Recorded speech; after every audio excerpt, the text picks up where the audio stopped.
नमस्कार आप सभी को। ट्रेन्स के बहुत सारे क्वेश्चन, ज्यादातर क्वेश्चन रेशियो मेथड से बड़े आराम से सॉल्व हो सकते हैं बिना पेन पिक किए कई बार। ठीक है, तो हम यहाँ पर कुछ क्वेश्चंस का डिस्कशन करेंगे और ये देखेंगे कि रेशियो मेथड उनमें कैसे अप्लाई करें। तो इसके लिए प्री रिक्विजिट ये है कि आपको ट्रेन्स के थोड़े से बेसिक्स आने चाहिए, है ना। अब ये सवाल देखिए, 300 metre long train crosses a pole in 12 seconds, in what time it will cross 400 metre long platform, right. तो देखो, जब आप दोनों केसेस को कंपेयर करें, चाहे ट्रेन पोल को क्रॉस कर रही है प्लेटफॉर्म को क्रॉस कर रही है, दोनों केसेस में एक चीज सेम है, वो है ट्रेन की स्पीड। और जब स्पीड सेम होती है ना, तो डिस्टेंस का रेशियो टाइम के रेशियो के बराबर होता है। अब आप कहेंगे सर डिस्टेंस क्या है, तो जब ट्रेन पोल को क्रॉस करेगी तो अपनी लेंथ के बराबर डिस्टेंस कवर करेगी, है ना। और जब प्लेटफॉर्म को क्रॉस करेगी तो अपनी लेंथ भी चलेगी और प्लेटफॉर्म की length L1 plus L2, right. तो यानी कि अगर यहां पर 300 को मैं 3 यूनिट मान लूं, तो पहले केस में अगर ट्रेन 3 यूनिट डिस्टेंस चलती है तो दूसरे केस में कितना चलेगी, 3 + 4 7 यूनिट, राइट। और क्योंकि स्पीड कांस्टेंट है, तो जो डिस्टेंस का रेशियो है वही टाइम का रेशियो है। तो यहां पर टाइम लग रहा है 12 सेकंड पहले केस में, जो कि इसका 4 गुना है। तो यहां पर कितना लगेगा, 7 × 4 28 सेकंड, सीधे आंसर आएगा, राइट, बिना कोई इक्वेशन बनाए, बिना फॉर्मूला लगाए। और देखिए example, a 300 meter long train crosses a pole in 12 seconds. It will, in what time it will cross a tunnel of length double that of train. तो मैंने मान लिया कि ट्रेन की लेंथ अगर 1 यूनिट है, इसको भूल जाओ, 300 मीटर जो भी दिया गया उसको छोड़ दो। अगर मैं ट्रेन की लेंथ 1 यूनिट मानता हूं, तो पहले केस में ट्रेन 1 यूनिट कवर कर रही है, क्योंकि ट्रेन पोल को क्रॉस कर रही है तो अपनी लेंथ के बराबर डिस्टेंस चल रही है। दूसरे केस में ट्रेन अपनी लेंथ तो चलेगी 1 यूनिट, उसके अलावा टनल की लेंथ भी कवर करेगी, जो कि 2 यूनिट है, मतलब डबल है। तो मतलब टाइम का जो रेशियो हो गया वो 1:3 हो गया। तो यहां पर टाइम हो गया 12 सेकंड, 1 यूनिट की वैल्यू 12, तो यहां पर टाइम कितना होगा, 12 × 3 36 सेकंड, राइट। और देखो, 400 मीटर लॉन्ग ट्रेन, 400 मीटर लंबी ट्रेन 40 मीटर पर सेकंड की स्पीड से चल रही है, ठीक है। तो find the time taken by train to cross 800 metre long platform, ठीक। तो अब आप कहोगे सर इसको कैसे बनाएं हम रेशियो से, क्योंकि यहां पर पहले केस में टाइम तो दिया नहीं है।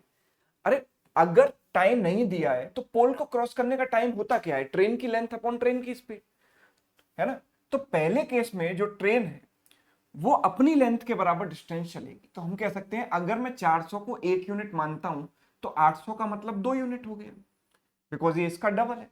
तो पहले केस में ट्रेन चलेगी 1 यूनिट जब पोल को क्रॉस करेगी। सपोज अगर ट्रेन पोल को क्रॉस करेगी, अपनी लेंथ के बराबर चलेगी 1 यूनिट। जब प्लेटफॉर्म को क्रॉस करेगी तो अपनी लेंथ प्लस प्लेटफॉर्म की लेंथ टोटल चलेगी 3 यूनिट। यहां पर टाइम लग रहा है कितना, तो ट्रेन पोल को क्रॉस करने में टाइम कितना लेगी, तो 400/40, भाई लेंथ अपॉन स्पीड, यानी 10 सेकंड। तो यहां पर टाइम लगेगा 10 सेकंड, तो यहां कितना टाइम लगेगा, 30 second. So answer is 30 second, yes. और देखिए example, train running at a speed of 70 crosses a pole in 12 seconds. In what time it will cross a platform of length 8.33% more than that of train? तो 70 की speed से अगर train चल रही है, पोल को क्रॉस कर रही है 12 सेकंड में, राइट। तो एक प्लेटफॉर्म को क्रॉस करना चाहती है जिसकी लेंथ 8.33% ज्यादा है, और 8.33% का फ्रैक्शन में जो मतलब होता है वो होता है 1/12, ये आपको पता होना चाहिए, राइट। तो जब ट्रेन की खुद की लेंथ में मान लेता हूं 12 यूनिट, तो जब पोल को क्रॉस करेगी तो 12 यूनिट कवर करेगी अपनी लेंथ के बराबर। और जो प्लेटफॉर्म की लेंथ है वो कितनी है, 12 से एक ज्यादा, यानी 13 यूनिट। यानी दूसरे केस में जब ट्रेन चलेगी तो अपनी लेंथ यानी 12 यूनिट तो कवर करेगी, और उसके अलावा प्लेटफॉर्म की लेंथ जो कि 13 यूनिट है वो भी कवर करेगी।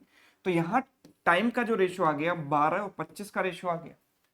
तो पहले केस में टाइम 12 सेकंड लगता है, मतलब 12 की वैल्यू 12 है, तो 25 की वैल्यू कितनी हो जाएगी, 25। सो आंसर हो गया, सेकंड केस में टाइम लगेगा 25 सेकंड, राइट। चलिए और देखिए, ये देखो, ये कॉम्प्लिकेटेड क्वेश्चन है, आप इसको इक्वेशन से ट्राई करना, देखना कितनी ज्यादा कैलकुलेशन आपको करनी पड़ती है। और हम रेशियो मेथड से इसको करेंगे सिर्फ और सिर्फ 1 से 2 सेकंड में। अ train running at a speed of 120 kilometre per hour crosses a post, post और पोल एक ही बात होती है ना। तो पोस्ट को क्रॉस कर रही है 15 सेकंड में। जब ट्रेन पोस्ट को क्रॉस करेगी, है ना, आप एक बार वीडियो को पॉज करके खुद से ट्राई करके देखिए इस सवाल। जब ट्रेन पोस्ट को क्रॉस करेगी तो अपनी लेंथ के बराबर डिस्टेंस चलेगी, लेट्स सपोज ट्रेन की लेंथ है L1, ठीक है। दूसरे केस में ट्रेन एक प्लेटफॉर्म को क्रॉस कर रही है, तो ट्रेन जब प्लेटफॉर्म को क्रॉस करेगी तो अपनी लेंथ प्लस प्लेटफॉर्म की लेंथ दोनों चलेगी, राइट। और जब हम तीसरे केस की बात कर रहे हैं तो ट्रेन एक टनल को क्रॉस कर रही है जिसकी लेंथ प्लेटफॉर्म की लेंथ का डबल है, तो हम कह सकते हैं कि ट्रेन की खुद की लेंथ प्लस जो टनल की लेंथ है वो प्लेटफॉर्म का डबल है, यानी कि 2l, राइट। तो जो डिस्टेंस का रेशियो है वही टाइम का रेशियो होगा, क्यों? क्योंकि तीनों केसेस में ट्रेन की स्पीड सेम है, कांस्टेंट है। तो अगर मैं यहां पर देखूं तो पहले केस में टाइम लग रहा है 15 सेकंड, यानी L1 के करस्पॉन्डिंग जो वैल्यू है वो है 15, और दूसरे केस में लग रहा है 24 सेकंड, तो L1 प्लस L2 कितना है? 24 यूनिट। तो अगर L1 15 यूनिट है, L1 प्लस L2 24 यूनिट है, तो L1 की जगह अगर मैं 15 रखता हूं तो इसको मुझे 9 रखना पड़ेगा, 15 प्लस 9 तो 24 आएगा, यानी L1 की जगह आ गया 15।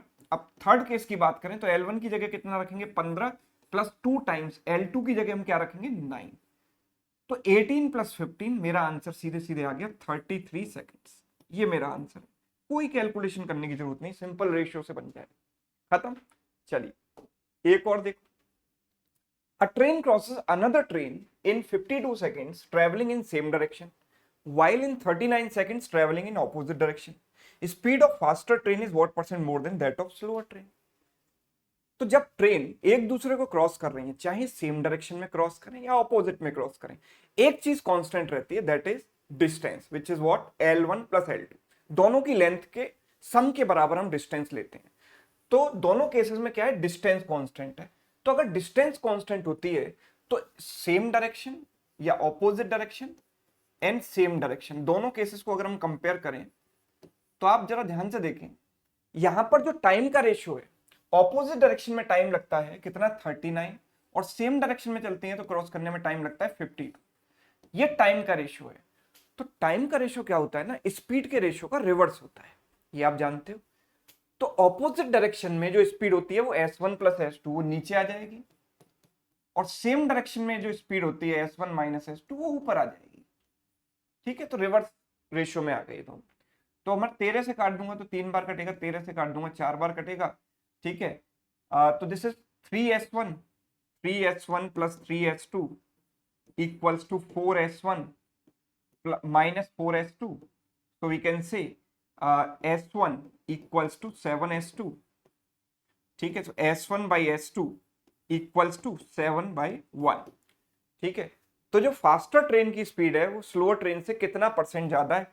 तो 1/6 ज्यादा, ठीक है। तो यानी 6 जो है 1 का कितना परसेंट है? 600% है। So it is 600% more. So answer is 600%। Clear है सभी को? चलिए, तो अगर आपको सारी चीजें समझ में आ चुकी हैं, रेशियो मेथड ट्रेन से क्वेश्चन में कैसे अप्लाई करें समझ में आ चुका है, तो एक छोटा सा प्यारा सा सवाल आपके लिए होमवर्क में भी है, इसको सभी लोग ट्राई करेंगे और कमेंट करके मुझे इसका आंसर जरूर बताएंगे।